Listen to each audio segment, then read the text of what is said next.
Kalau otak kita yang sempit ini berkata, kalau begitu Allah siapa yang menciptakan? Rasulullah tanpa ditanya para sahabatnya mengatakan, katakanlah, amantu birabbil alamin. Aku beriman kepada Tuhan Rabbul Alamin, Tuhan pencipta alam semesta ini. Tuhan kan bertanya kepada kita, lebih sulit mana menciptakan seorang manusia dengan menciptakan alam jagat raya ini, dengan menciptakan bumi, matahari, semua langit, Bima Sakti, dan lebih besar mana mereka itu dengan manusia? Bumi yang begitu besar, matahari yang begitu besar, Bima Sakti, apa itu namanya semua, itu besar sekali, Pak. Itu siapa yang ciptakan? Apa mereka tercipta begitu saja? Apakah kita tercipta begitu saja? Apakah meja, bangku, kursi, rumah, jembatan, jalan raya, semua ini tercipta begitu saja? Tentunya ada yang membuat, Pak. Bangku, meja, rumah, jembatan, jalanan, mobil, motor, semuanya itu ada yang membuat. Walaupun kita belum pernah melihat bagaimana orang membuat motor, ya. Kalau jalan kita pernah melihat orang lihat jalanan, tapi asalnya jalan kita tahu nggak? Paling kira-kira asalnya tanah gitu kan, kemudian bikin jalanan begitu. Tapi manusia, bagaimana cara membuat manusia begitu? Allah ini punya urusan. Amantu birabbil alamin, amantu birabbis samawati wal ard, amantu birabb al ahad, qul huwallahu ahad, Allahus samad, lam yalid walam yulad walam yakul lahu kufuwan ahad. Itu yang benar. Kalau kita mau mengabdi, berbakti, beragama, menyembah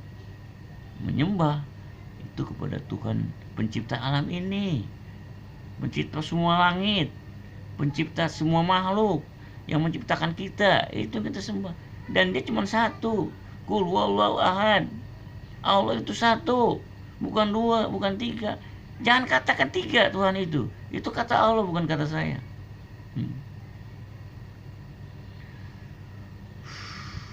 Saudara-saudara sekalian, bahwa kita akan mati, kita akan mengalami alam barza, mengalami alam pada mahsyar, mengalami yaumul hisab, mengalami siratul mustaqim, mengalami ini itu dan sebagainya, mengalami kiamat as-saah yang sangat menggoncangkan. Bayangkan, Pak, bumi ini meledak, Pak, hancur-hancuran bumi, Pak. Dia seperti anai-anai, dia seperti kapas yang diterbangkan badai gitu. Dia seperti bukit pasir yang berterbangan, Pak, pasir-pasir berterbangan. Itu keadaan bumi, matahari, semua planet, semua Bima Sakti, semua seperti itu. Kita seperti apa, Pak?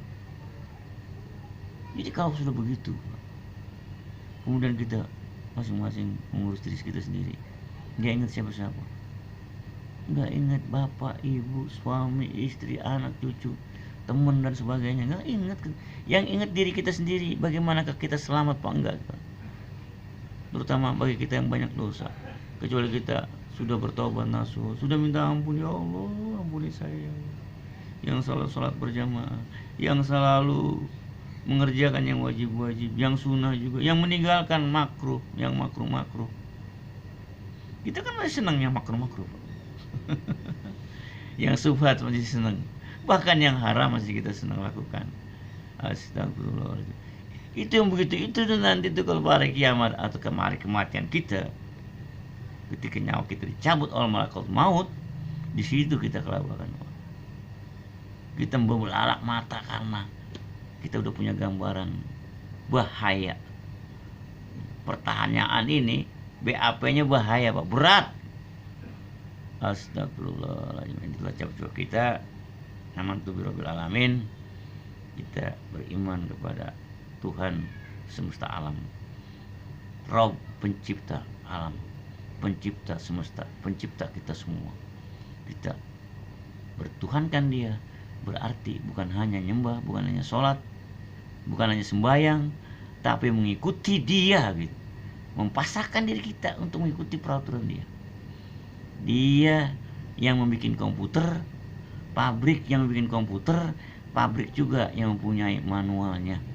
Pabrik yang membuat motor atau mobil, pabrik itu pula yang membuat buku panduannya. Begitu juga alam semesta ini termasuk kita dibikin oleh Allah Subhanahu wa taala, diciptakan dari tidak ada menjadi ada. Dia pula yang menciptakan, yang membuat buku panduannya, yaitu Al-Quran dan As-Sunnah. Kalau kita bertentangan dengan Al-Quran Sunnah, berarti kejadian kita akan berantakan. Seperti mobil yang acak-acakan, seperti motor yang rusak parah, seperti komputer yang konslet karena tidak memakai buku manual, karena tidak mengikuti peraturan bagaimana cara memakai komputer, bagaimana cara memakai mobil, motor, bagaimana mengoperasionalkan kita sebagai manusia, yaitu inna khalaqtul jinna wal insa illa liya'buduni. Sungguhnya aku ciptakan bangsa jin dan manusia hanya untuk berbakti kepadaku, kata Allah. Artinya kalau kita mau berbakti kepada Allah Subhanahu wa taala, berarti kita harus mengikuti kata-katanya. Omongannya itu kita ikutin. Omongannya itu yang tertera di dalam Al-Quran dan As-Sunnah. Wassalamualaikum warahmatullahi wabarakatuh.